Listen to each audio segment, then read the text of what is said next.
and welcome. I'm Wendy Strothman, Executive Vice President and Publisher of Trade and Reference Books for Houghton Mifflin Company. To commemorate the much-anticipated motion picture premiere of The Fellowship of the Ring, we are publishing two exciting new books, The Lord of the Rings Official Movie Guide and The Fellowship of the Ring Visual Companion. And what better way to mark the occasion than with an exclusive preview of the making of the movie? But first, I'd like to introduce you to a very special person. Rayner Unwin, Tolkien's lifelong friend, was just 10 years old when his father asked him to read a manuscript called The Hobbit. My father was the publisher, and he believed that children were the best judges of children's books. And he used to pay me, as a supplement to my pocket money, a shilling, which was good money in those days, for my written report. The Hobbit came along in 1935, along with other books, and I wrote my report. Bilbo Baggins was a hobbit who lived in his hobbit hole and never went for adventures. At last, Gandalf the wizard and his dwarves persuaded him to go. He had a very exciting time fighting goblins and wargs.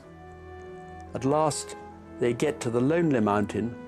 Smaug the dragon who guards it is killed, and after a terrific battle with the goblins, he returned home rich. This book, with the help of maps, does not need any illustrations. It is good and should appeal to all children between the ages of 5 and 9. It wasn't a great piece of literary criticism, but in those happy days, no second opinion was needed. If I said it was good enough to publish, it was published. I didn't meet him, actually, until many years later. I was at Oxford doing a naval short course, and Tolkien, who was an Oxford Don, a professor, invited me to his house and gave me a rather austere wartime tea. When I got into publishing in 1951 I got hold of the manuscript complete of The Lord of the Rings, and I knew that we got to make a decision of some sort. So I went right to my father to say that these were the figures, roughly, and I thought we might lose £1,000. And my father wrote back one of those rather wise things that you remember afterwards. And he said, if, underlined, you believe this to be a work of genius, then, underlined, you may lose £1,000. And so we went ahead. The only contribution I can claim to make to The Lord of the Rings is that I caused it to be divided into 3 parts. Tolkien hated the idea, but he accepted it in the end as necessary, because, as we all know, it is a very long book. Tolkien was a very loyal man, and if he trusted you completely. And we got on fine, because in a sense, I think, he felt that I understood him from way back when I was 10 years old. I've never seen anything quite like The Lord of the Rings. It'd be extraordinary if I had, because it really is a unique thing, and I still think that it is a work of genius. We all owe a debt of gratitude to Rayner Unwin, who passed away shortly after taping this interview.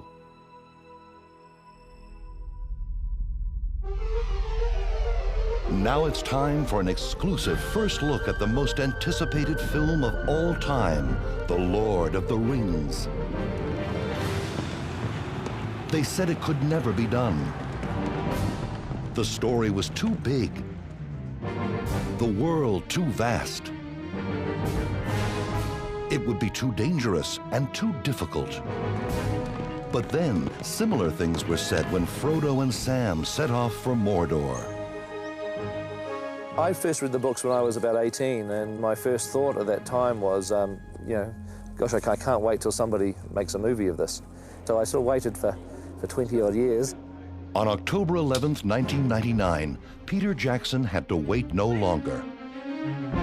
This was the first day of principal photography for New Line Cinema's trilogy of movies, The Lord of the Rings. It would be the most expensive and challenging film project in history.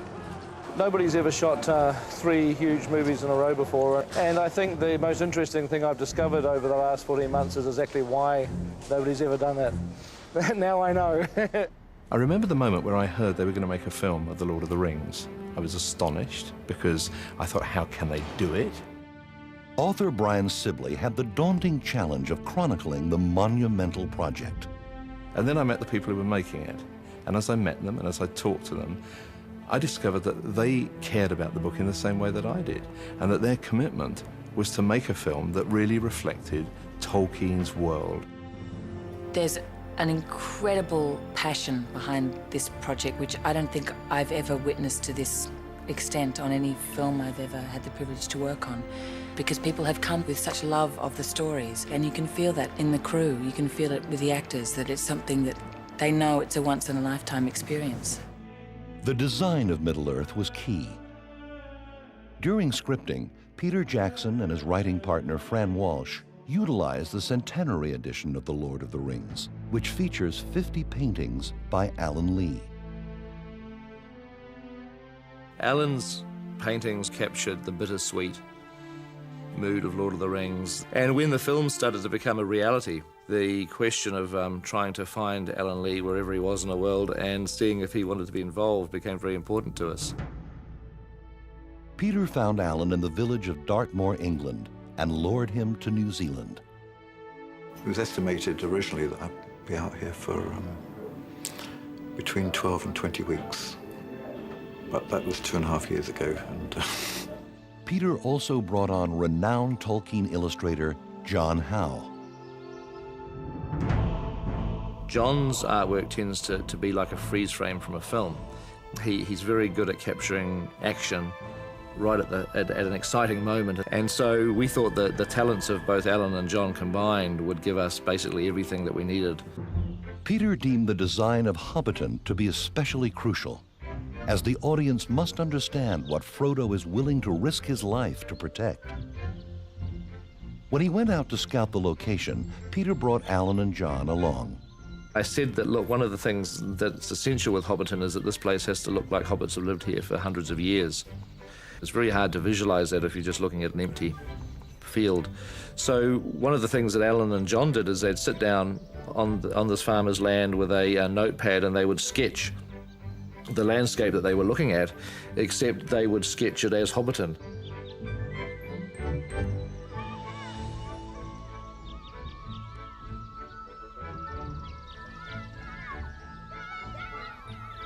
Lord of the Rings is a fairy tale. It's an adventure story. It never happened, except somewhere in our hearts. And yet there was Hobbiton in 3 dimensions and smoke coming out of the holes where they live underground.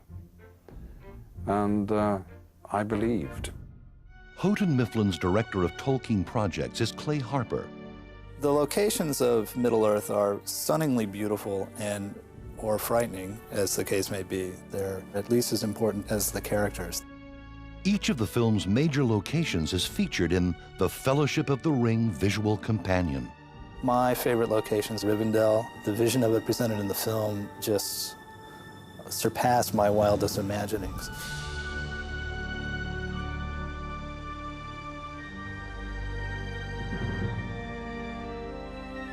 For inspiration, Alan Lee decided to design Rivendell not in his office, but in the forest where it would be built. it was a lovely experience, actually, just being there in this very beautiful environment and trying to think like an elf. We wanted to make the buildings kind of fit around the trees so that we wouldn't actually have to have too much of an impact on the landscape, as the elves would have done. Alan could often be seen making last-minute touch-ups on set just before the cameras rolled.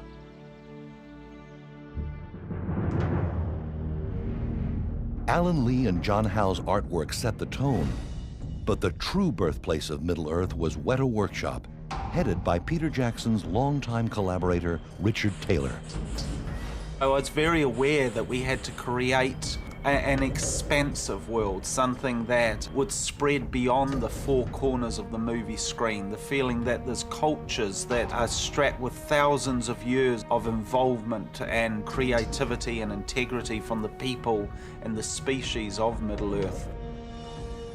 Weta's incredible attention to detail is vividly illustrated by the weapons and armor of Middle-earth. Pick up a weapon.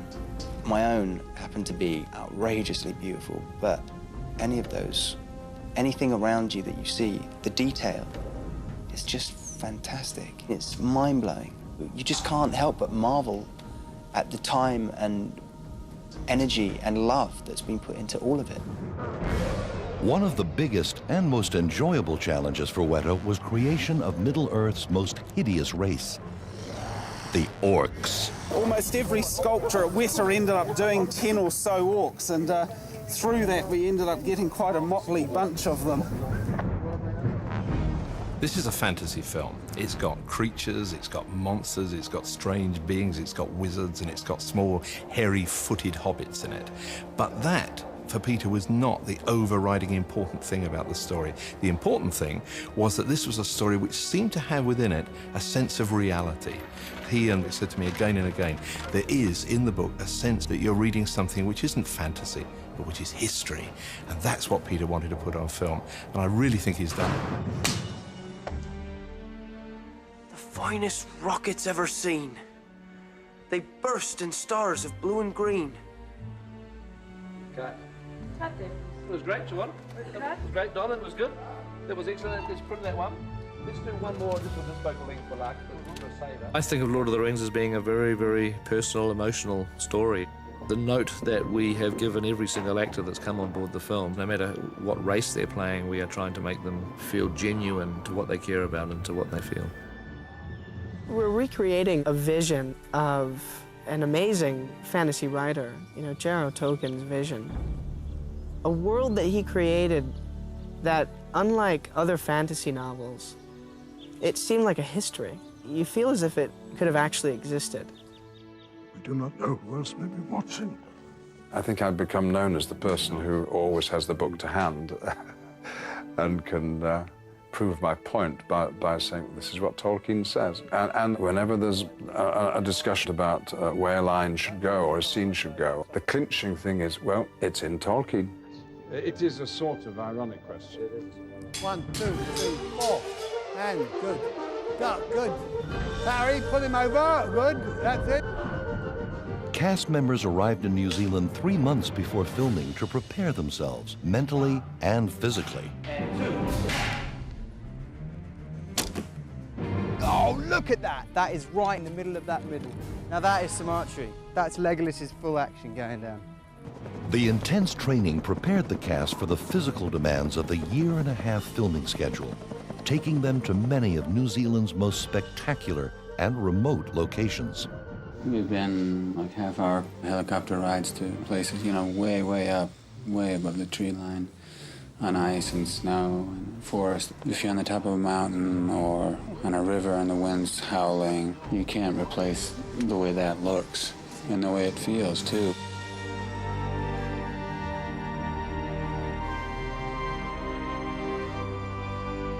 After living the Lord of the Rings for so long, the cast and crew see a parallel between their quest and that of the Fellowship.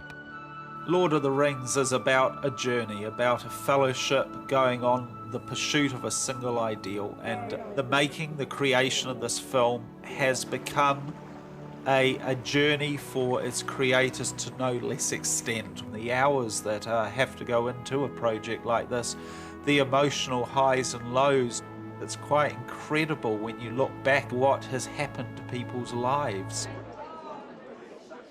One of the little exercises I do to avoid letting my tiredness and enormity of the job sort of overwhelm me is I stop every now and again and say, well, is there anything else in the world I would rather be doing right now than making Lord of the Rings into a film? And obviously the answer is no. This is exactly what I'm doing, what I would love to do. Gandalf? Bilbo Baggins. My dear Gandalf! Good to see you.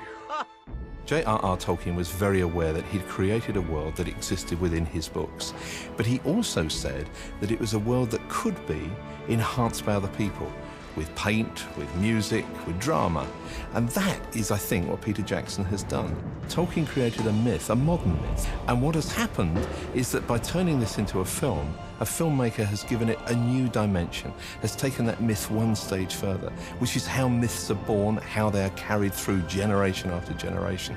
So in a way, I see Peter Jackson as part of the mythic process, which was begun by Tolkien when he first wrote the first line of that book.